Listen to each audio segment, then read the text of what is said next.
Bueno, y ahora quiero darle la bienvenida aquí en el estudio de los desayunos en Guayaquil a Francisco Huerta, él es subdirector de Diario Expreso. Muy buenos días, gracias por estar con nosotros. Gracias, Liz, muy gentil.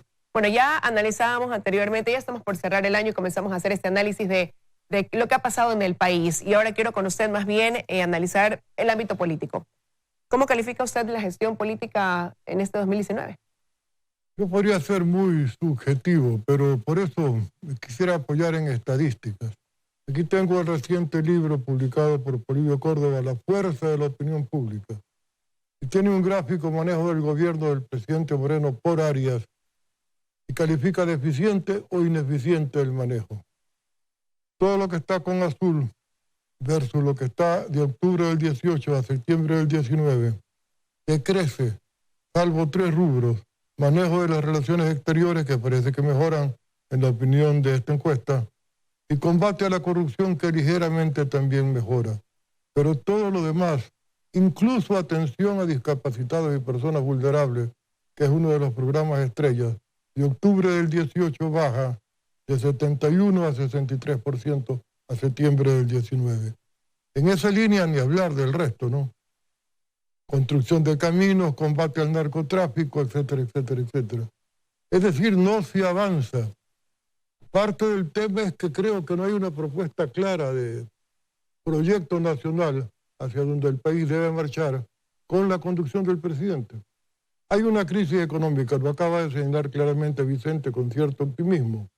Yo quisiera tener ese optimismo. ¿Qué más quisiera yo como ecuatoriano? Que al país le vaya muy bien. ¿Pero por qué puede llegar a ser tan diferente la visión? Porque resaltaba el economista Albornoz como un aspecto positivo el haber recuperado la confianza de los organismos multilaterales de crédito, que en las revisiones que vienen realizando, sí, coinciden con o avalan lo que está haciendo el Ecuador en esa materia. Es decir, el país ha generado confianza y para haber generado confianza tiene que cumplir ciertos requisitos. Entonces, ¿por qué no iría o no compaginaría tanto con porque los requisitos están cumplidos a media hasta este momento? Y es la promesa de cumplirlos a futuro la que nos inquieta. Porque esos requisitos, como dijo Vicente, van a ser duros de tomar, pero no hay alternativa. Pero ¿dónde hay un plan de reactivación económica? No solo en jugar el déficit, sino crear optimismo, lanzar una gran propuesta nacional para que todos juntos saquemos al país del bache. Ahora, usted mencionó algo importante con las cifras que dijo, y es el combate a la corrupción, que aumenta ese porcentaje de aceptación o de credibilidad. Uno de los casos más sonados de este 2019, el caso Sobornos 2012-2016. ¿Hacia dónde nos lleva, por ejemplo, el haber develado un caso de corrupción como ese, que está todavía pendiente, pero conoceremos la resolución de la jueza Daniela Camacho, el país la conocerá pues los primeros días de enero del 2020? Vamos a ver qué es lo que se resuelve, porque ahora lo que hay es escándalo, pero casi no hay sancionados y no hay un centavo de recuperación de lo robado. Tenemos una gran frustración como país. Pero eso depende de otras instancias. Claro. Ahí depende ya de la función judicial. ¿Cómo califica entonces usted la función judicial a propósito de lo que queda pendiente dentro de este caso? No está cumpliendo sus roles con la celeridad que deberíamos esperar. Ha pasado buen tiempo. Ahora, claro, se habla del debido proceso. Muy bien. Puede ser que se caigan los procesos si no están debidamente sustentados. Pero ¿hasta cuándo sustentan lo que hicieron público como la gran tragedia? Se dijo que la corrupción era que donde se ponía el dedo salía pus. Muy bien, ¿y qué? Un diagnóstico requiere una terapéutica y no se la ve. Pero quizás no es precisamente lo mejor o lo más óptimo tomarse ese tiempo de ir paso a paso para evitar que después se tumbe el proceso. Porque no estaban debidamente sustentados. Pero ¿cuánto tiempo más? Van a coincidir las medidas económicas con las prisiones, las órdenes judiciales.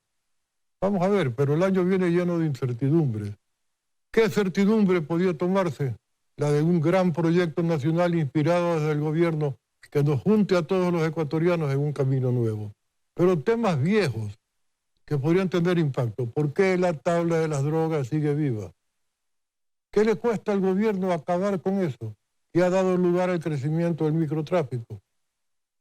Pero eso, por ejemplo, sería un tema que debe pasar por la Asamblea. Y él le pregunta a usted, bueno, ¿cómo calificaría también la gestión de la Asamblea en este 2019? Hubo una renovación, por así decirlo, arrancaron un nuevo periodo en mayo, se vislumbraba una serie de acuerdos en ese momento. ¿Usted cree que ha dado resultado ese gran acuerdo de una mayoría que se produjo para poder armar las comisiones? ¿Cómo ve el avance? En alguna medida sí, porque el gobierno ha sacado todo lo que ha querido de la Asamblea, con algunos ajustes que está bien. Pero yo veo a la Asamblea trabajando mejor que antes. No es que es una maravilla de Parlamento, no es que estamos orgullosos, pero tenemos otros baches que, claro, no dependen del gobierno, pero dependen de la presión política que el gobierno podría hacer con los partidos políticos asociados para, por ejemplo, el tema del Consejo Nacional Electoral. Es vergonzoso a estas alturas previas a las elecciones que estén en las disputas internas en que están dándose. Y ahora resulta que no hubo financiamiento extraordinario para Alianza País, que todo estuvo muy bien, que el gasto electoral fue tal cual la ley. No nos tomen el pelo de esa manera. Ahora, pero también el juicio a la presidenta del Consejo Nacional Electoral, Diana Tamain, podría ser ese telón de fondo con el que se inaugure el 2020. Ojalá, porque necesitamos tener la mínima certeza en un Consejo Nacional Electoral en cual confiar. Pero si hubo antecedentes negativos, se habló de fraude y sigue el Consejo dando espectáculos, no confiamos. Ahora, dentro de un balance siempre hay las cosas positivas, sí, claro, y las cosas que a lo mejor hay que mejorarlas porque no tuvieron el resultado deseado. Entre lo positivo, ¿qué destacaría usted básicamente, doctor? Relaciones exteriores. Se ha hecho un manejo decente y profesional. Hemos tenido estos titubeos propios de la condición de ecuatorianos que nos hacemos candidatizar por 2 islas del Caribe para aspirar a la Secretaría de la OEA con una ex canciller ecuatoriana. Bueno, pero el gobierno Ecuador no la apoya. Ha dado su postura de que apoyaría a Luis Almagro. Así es.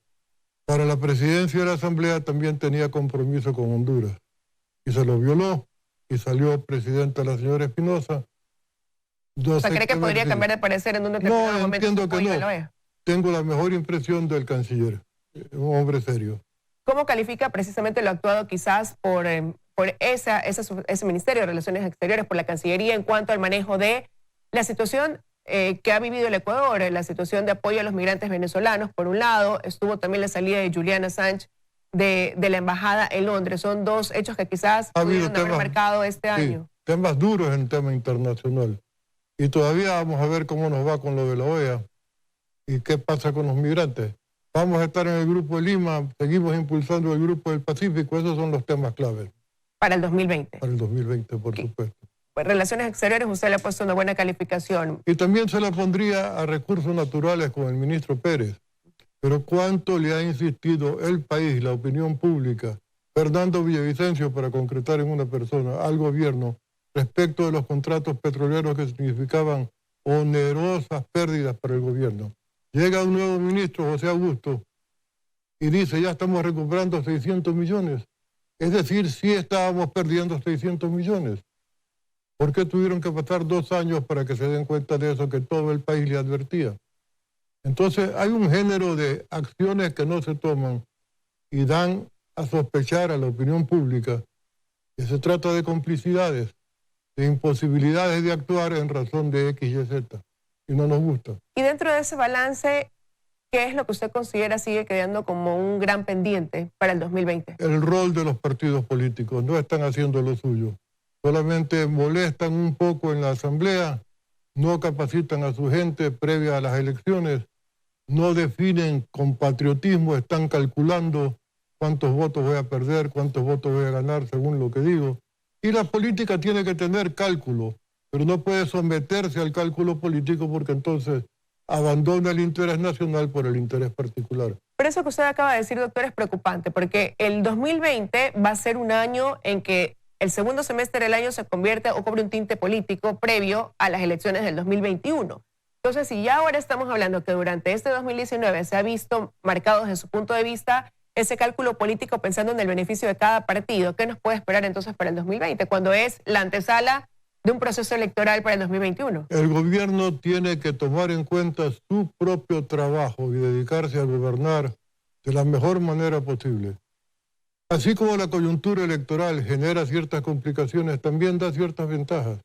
Algunos partidos no van a permitirse el lujo de poner en riesgo su votación por no actuar a favor de algo que al país le convenga y que puede ser planteado por el gobierno. Es decir, hay coyuntura positiva también, si uno la quiere mirar desde ese ángulo. Ahora, y esa coyuntura positiva, ¿Qué rol puede llegar a jugar el próximo año? Cuando escuchábamos que incluso en materia económica, mencionaba el economista Albornoz, va a ser necesario que el gobierno llegue a consensos. Ya vimos lo que pasó en octubre, ¿no? Cuando el gobierno intentó tomar una medida dura. Eso de ahí, ¿a qué nos lleva en ese sentido, no? Primero negocie, converse con los partidos y sus dirigentes. Después convenza a la opinión nacional que eso es lo que conviene. Muy rápidamente, no tienen que ser años para lograrse este tipo de cosas. Y luego lance a la opinión pública lo que quiere hacer. Y tendrá unanimidad. Hay que trabajar despacio en algunos temas. Por ejemplo, el impeachment del señor Trump en los Estados Unidos ha sido muy meditado por los demócratas, pero al fin se definió. No creo que tenga otro resultado que en la Cámara de Representantes sí y en la del Senado no. Pero mientras tanto genera actividad política. Aquí, ¿hacia dónde va el país? ¿Qué es la orientación que el gobierno nacional le da a la República para por aquí o por acá? Y con optimismo, con esperanza. No forzada, sustentada. Ahí tenemos recursos naturales como el petróleo. ¿Qué va a ser el futuro del petróleo? ¿Va a seguir siendo un combustible importante o los combustibles fósiles van a quedar de lado por la energía eléctrica? Todo eso hay que pensarlo y actuar en consecuencia. Ahora, lo que pasó en octubre de este año, imposible de olvidar. Olvidarlo, sí. Imposible de olvidar. ¿Cuánto influirá quizás en el 2020 para esto que le digo que será un año que quizás a partir de su segundo semestre cobre ese tinte político? ¿Podrá permitir que veamos nuevas figuras dentro de la palestra política con opciones para ese 2021? El sector indígena va a soltar nombres, por supuesto que sí. Pero no puede el gobierno estar pensando qué van a hacer los indígenas para tomar o no las medidas que cree él que son necesarias de tomar en beneficio de la República. Porque sería un gobierno secuestrado, sometido, y eso no cabe. Tiene que negociarlas con el sector indígena como tiene que negociarlas con todos los ecuatorianos. Pero no puede admitirse que la única voz cantante, porque tienen fuerza para salir a la calle, sea la de los indígenas. Anoche escuchaba a Lourdes Tibán. Y hay otra visión con la que se puede negociar. Bueno, ella no es el sector indígena. Habría una división también dentro del sector indígena después de lo que sucedió en octubre. Porque hay alguna gente con claras manifestaciones golpistas. Y eso tampoco le conviene al país. Aunque el gobierno no sea el que decíamos, yo creo que lo que más le conviene al país es que el gobierno se sostenga. Pero el gobierno tiene que poner de su parte para que todos lo apoyemos y se sostenga. Pero ¿y usted cree que el 2020 será un año en el que se afiance esa presencia de los partidos ya tradicionales, o cree que puede ser un año en el que el Ecuador conozca una nueva figura, un denominado outsider, que tenga ese anhelo de llegar o de establecer una meta para el 2021? Yo trato de no pensar con el deseo. Si no, pensaría que viene bien la República para de aquí para adelante y va a estar lindo el 2020. Pero el año del Bicentenario no va a ser tan bonito como quisiéramos. Sin embargo, hay que buscar que sea lo mejor posible para los ecuatorianos. Y eso es un esfuerzo conjunto. El recuerdo de lo que hicieron los patriotas que constituyeron el 9 de octubre de 1820 debería estar presente esta temporada para tratar de imitarlos en cuanto a patriotismo y voluntad de servicio a la República. Quiero concluir la entrevista con la misma pregunta que le hizo en el ámbito económico a Vicente Albornoz. ¿Cuál cree usted que va a ser entonces el mayor desafío que tenga este gobierno en el año que está por empezar? Poner en orden a los ecuatorianos para gobernar con una meta clara, apoyada por todos. Importante eso, apoyada por todos. Quiero agradecerle su presencia esta mañana aquí en los desayunos de 24 horas. Y feliz Navidad para tus radios televidentes, sí. Muchísimas gracias, una feliz Navidad para usted también.